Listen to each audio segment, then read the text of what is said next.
본문을 말씀드린 것과 같이 오늘 제목은 복음 전도자의 해야 할 역할이다 하는 제목을 가지고 서로 은혜를 받겠습니다. 첫째, 여기에 짧은 말씀이지만 4장 2절 내용에는 첫째, 때를 얻든지 못 얻든지 복음을 전파하기에 항상 힘써라. 두 번째는 또 경책하라. 교회를 치리, 성도들을 말씀으로 치리하는데 경책하라. 즉 그들을 잘 깨닫도록 하라. 잘못된 것이 있으면 깨달아서 다시 교정하도록 그렇게 치리하라. 세 번째는 성도들이 범죄를 할 때가 있지 않습니까? 범죄에 대한 경계, 즉 그들을 엄하게 징계하라. 그런데 네 번째는 징계만 하고 퇴출시켜라, 출교시켜라 이런 것이 아니라 징계를 하되 사랑의 마음을 품고 권면하고 위로를 하라. 이렇게 네 가지가 함축되어진 그러한 내용입니다. 어때? 그러면 뭐 여기에 부흥협회에 계시는 목사님들은 이미 제가 여기 올라오기 전에 찬양에다 뭐 그냥 나 지금 소름 끼치려고 그러네. 얼마나 그런지 저도 그냥 불을 받았어요. 그냥 막 땀이 펑펑 나고. 뭐 우리 김 목사님이야 불이에요 원래. 찬양에 대해서는 따라갈 수가 없어. 우리 김천초 목사도 마찬가지예요. 근데 저는 취약점을 가진 게 바로 그 찬양이에요.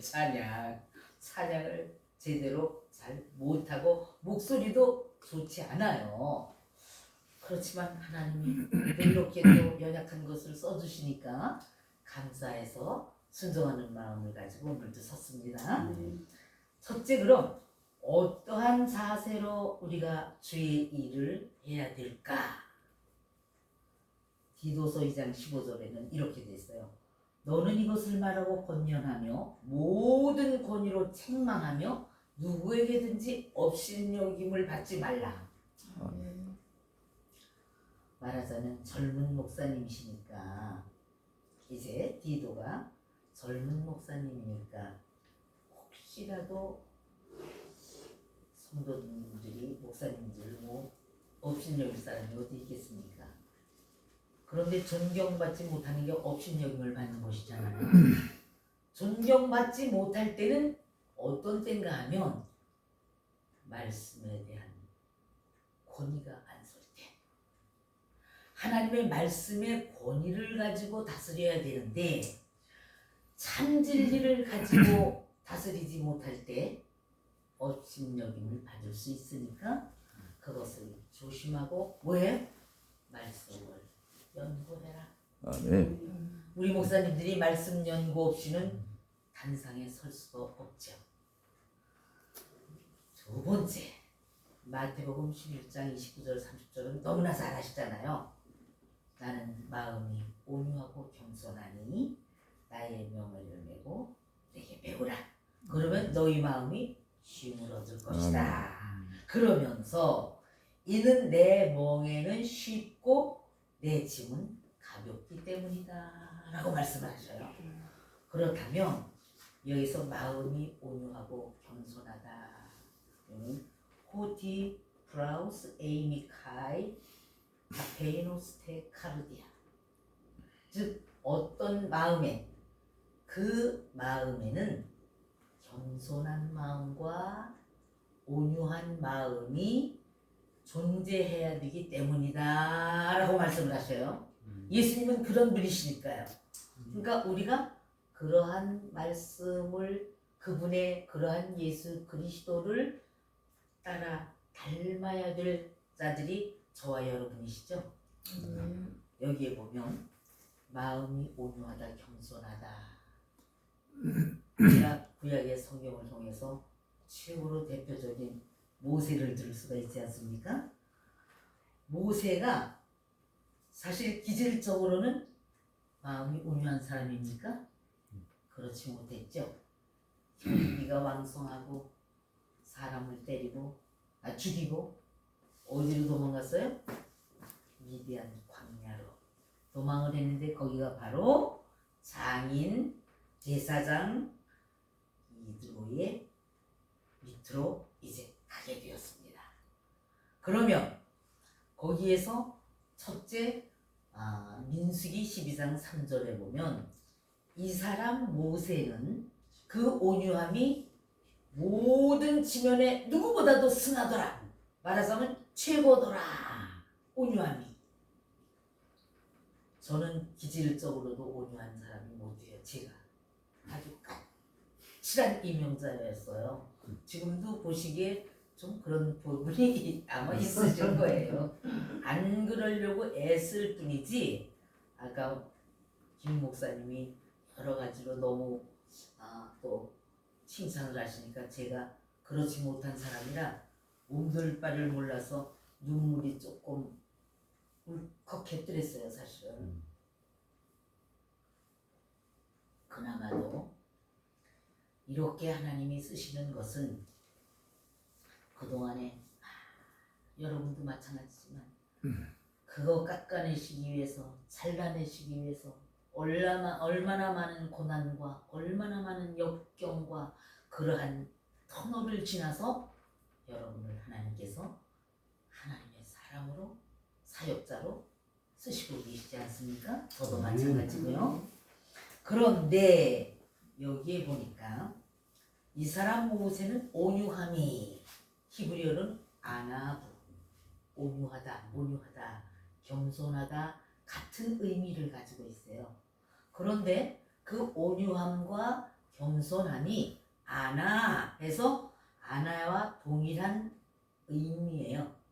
동의 유래어라 우리는 이제 학식적으로는 이제 그렇게 말씀을 드리는데 무슨 이야기인가 하면은 말씀을 통하여서 훈련되어진 온유함, 말씀을 통하여서 낮추어진 온유함을 가지고 하나님이 쓰셨어요.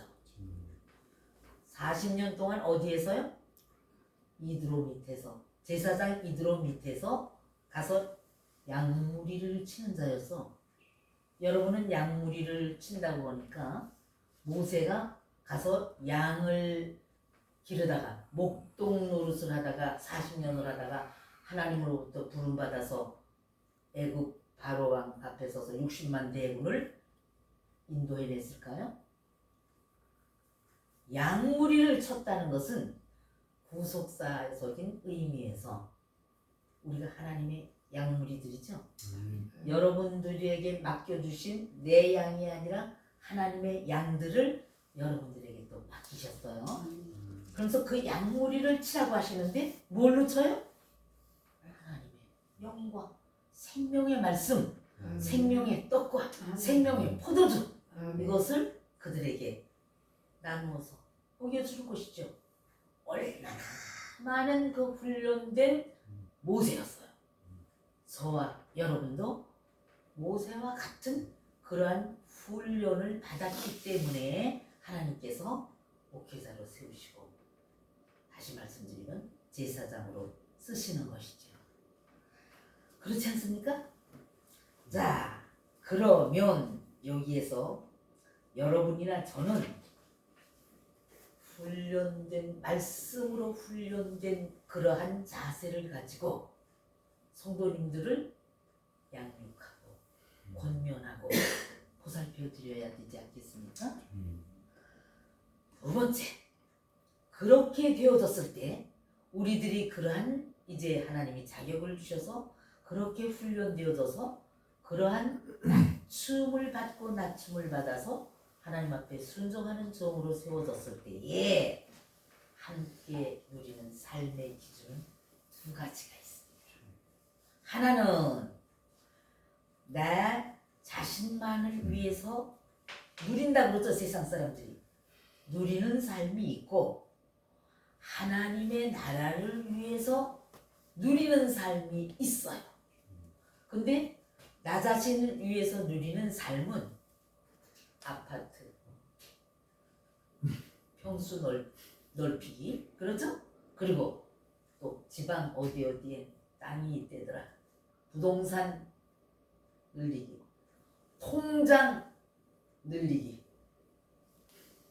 이건 세상 속에서 우리가 누렸던 삶이에요. 여기 그러한 삶을 누리다가 하나님이 양푼같이 찌그러뜨려서 밟아서 데리고 오신 분들이에요. 다. 저도 여러분들도 한때는 그러한 누림의 삶을 우리가 누리는 걸로 알고 살았는데 하나님의 나라에 와서 보니까 이게 아니네. 어떤 누리는 삶이에요?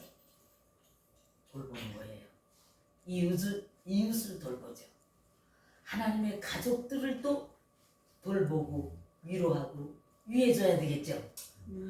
하나님의 나라에서는 이러한 삶이, 그래서 우리가 구제도 하고 또 선교도 하고 뭐 국내 선교도 하지만 또 해외 선교도 하고 또 CTS, CBS, 그 TV 같은 방송 매체에 또 주기적으로 이렇게 작은 뭐 보니까는 뭐뭐뭐의 천사, 그 TV던가 거기는 기본이 1,004만 원이야. 1,004만 원 한꺼번에. 근데 그것을 이제 나누어서 주기적으로 뭐 조금씩 10만 원씩 100만 원씩 할 수도 있고 이런 거였는데 그냥 하다못해 몇만 원이라도 자동적으로 자동 이체를 해놓으세요.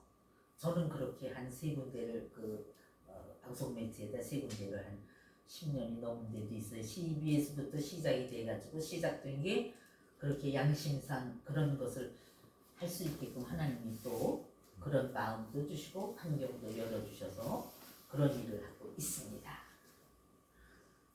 저와 여러분은 하나님이 이왕 쓰시는데 때를 얻든지 못 얻든지 말씀 선포하는데 항상 힘써야 되겠죠. 거기다가 성도님들이 잘못해 경책을 해야 돼. 어떻게? 그들을 갖다가 잘못된 것을 깨달을 수 있도록 지도를 해야 되는 게 우리의 입장이에요. 그것뿐이 아니라 경계를 하라는 것은 쉽게 말하면 징계를 해야 되는데 내쫓으라는 게 아니에요. 실족시키는 게 아니죠. 결국은 그들을 어떻게 해야 돼요? 온유한 마음과 겸손한 마음을 가지고 권면하고 위로하고 돌봐주는 이러한 사역을 해서 하나님 나라를 끈히 세우는 목사님들과 목사님의 교회와 그리고 고렙산이죠. 부흥협회가 성숙되고 발전되고 부흥될 수 있도록 권면을 해 드리겠습니다. 말씀을 맺습니다. 하나님 감사합니다. 연약하고 부족하지만 하나님이 깨우침을 주신 대로 전하였습니다.